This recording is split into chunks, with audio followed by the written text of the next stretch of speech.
எல்லாருக்கும் ஹாய். இன்றைக்கி மாங்காய் ஊறுகாய் செய்யலாம். அதுக்கு விறகடுப்பில் சட்டி காஞ்சதும் 1 ஸ்பூன் நல்லெண்ணெய் விட்டு 1 ஸ்பூன் வெந்தயத்தையும் கொஞ்சமாக பெருங்காயத்தையும் வறுத்து எடுத்துக்கலாம். அதே சட்டியில் காரத்துக்கு தகுந்தாற் போல் ஒரு 20-25 வரமிளகாயும் வறுத்து எடுத்துக்கலாம். ஒரு முழு ஒட்டு மாங்காயை எடுத்து தோல் செத்தி சின்ன சின்ன துண்டுகளாக அரிஞ்சு எடுத்துக்கலாம்.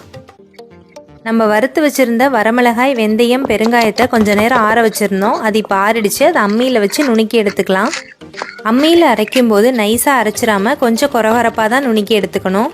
எல்லா வேலையும் முடிஞ்சிருச்சு. வாங்க ஊறுகாய் தாளிக்கலாம். விறகடுப்பை பற்ற வச்சு சட்டியை வச்சு சட்டி சூடானதும் 100 ml நல்லெண்ணெயை ஊற்றி 2 ஸ்பூன் கடுகு உளுத்தம்பருப்பை தாளித்து நம்ம அரிஞ்சு வச்சுருந்த மாங்காயை போட்டு 1 ஸ்பூன் உப்பு, 1/2 ஸ்பூன் மஞ்சத்தூளை போட்டு நல்லா வதக்கி விடணும். மாங்காய் எண்ணெயிலே வெந்துடும். அவ்வளோதான். நுணுக்கின பொடியை போட்டு நல்லா கிளறி விட்டுறணும். மாங்காயும் பொடியும் நல்லா எண்ணெயிலே வதங்கி கொஞ்ச நேரத்தில் எண்ணெய் பிரிஞ்சு மேலே வரும். ஒரு சின்ன துண்டு வெல்லத்தை போட்டு கொஞ்சம் நேரம் வதக்கி விட்டு இறக்கிட வேண்டியதான். தயிர் சாதத்து கூடயும் மற்ற வெரைட்டி ரைஸ் கூடயும் இந்த மாங்காய் ஊறுகாய் ட்ரை பண்ணி பாருங்கள். ரொம்பவே அருமையாக இருக்கும்.